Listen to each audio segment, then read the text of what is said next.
مفلسی حصے لطافت کو مٹا دیتی ہے، بشر کو بشر کی اوقات بھلا دیتی ہے۔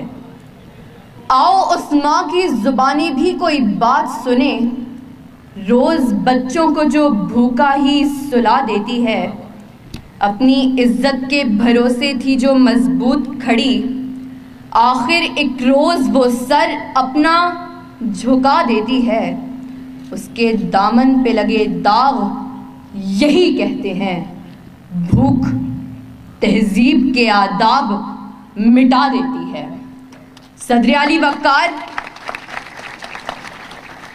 سردیوں کی ٹھٹھرتی ہوئی رات، منہ لپیٹے ایک مجبور ماں اپنے نومولود بچے کو ایدھی سینٹر کے باہر پڑے جھولے میں ڈال جاتی ہے۔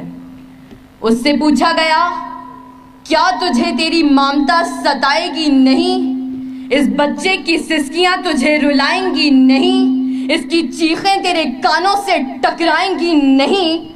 تو کپ کپاتے ہوئے ہونٹوں سے جب مجبور ماں یہ جواب دیتی ہے کہ میں اپنے پیٹ کی بھوک تو برداشت کر سکتی ہوں، مگر اس بچے کا بھوک سے بلکنا مجھ سے دیکھا نہ گیا، تو اس پر یہ کہنا بجا بنتا ہے کہ خاک میں ماں کی محبت کو ملا دیتی ہے، بھوک تہذیب کے آداب مٹا دیتی ہے۔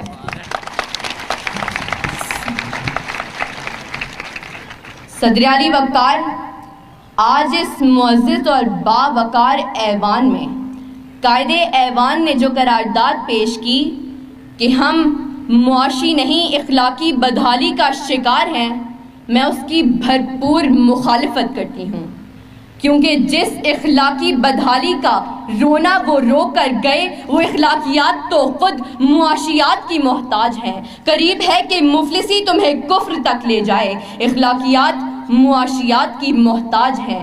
آئیے دلائل سے بات کرتے ہیں۔ روٹی کے چند ٹکڑوں اور قابل گزارا دودھ کی قلت سے تھر پارکر میں دم توڑنے والے مجبور بچوں کا اصل مسئلہ اخلاقیات نہیں معاشیات ہے۔ اسی شہر لاہور میں غربت سے تنگ آ کر بشرا نامی خاتون اپنے 2 معصوم بچوں کے ساتھ چلتی ہوئی ٹرین سے ٹکرا جائے تو اس کا اصل مسئلہ اخلاقیات نہیں معاشیات ہے۔ زرد چہرہ، آنکھیں اندر کو دھسی ہوئی اور بڑھاپے کی وجہ سے پورے جسم پر جھریاں لیے، نشتر اسپتال ملتان کے باہر فقط 2 کلو آٹے کے عوض خون بیچنے والے بوڑھے کا اصل مسئلہ اخلاقیات نہیں معاشیات ہے۔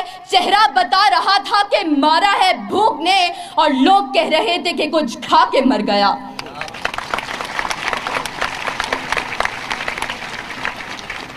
صدر علی وقار تنگ دستی، بھوک اور ابتر معاشی حالات اعلیٰ اخلاقیات کی ضد ہیں۔ پہلے آپ تو تب ہوتا ہے کہ جب پیٹ کی بھوک اور غم روزگار نہ ہو۔ 2 × 2 4 روٹیوں کی بجائے 2 × 2 4 تو تب ہوتے ہیں کہ جب پیٹ کی بھوک اور غم روزگار نہ ہو۔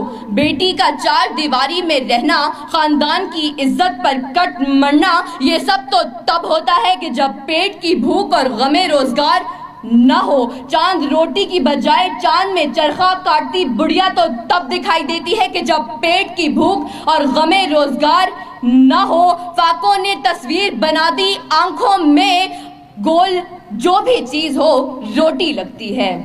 اور تو اور عبادت اور ریاضت بھی تب ہوتی ہے کہ جب پیٹ کی بھوک اور غم روزگار نہ ہو۔ کون عاشق خدا کی ذات کا ہے، سارا چکر معاشیات کا ہے۔ صدر علی وقار آئیے زمینی حقائق کا جائزہ لیجئے۔ آج کشمیر میں مسلمانوں کو اپنے گھروں میں بند ہوئے 115 دن گزر گئے۔ ہم نے اخلاقیات کا مظاہرہ کرتے ہوئے اقوام متحدہ میں قراردادیں پیش کی تو اسلامی ممالک نے پاکستان کی حمایت کے بجائے ہندوستان کی حمایت کی۔ تو کیا اس کی اصل وجہ یہ ہے کہ ہم اخلاقی پستی کا شکار ہیں؟ نہیں صدر علی وقار، ہرگز نہیں، بلکہ اصل وجہ تو یہ ہے کہ ہم معاشی طور پر کمزور ہیں۔ اس کمزوری کا علاج بھارت کی عالمی معیشت ہے۔ ہمیں یہ بات تسلیم کرنی ہوگی کہ ہم اخلاقی نہیں بلکہ معاشی بدحالی کا شکار ہیں، کیونکہ یہ اخلاقیات تو خود معاشیات کی محتاج ہیں۔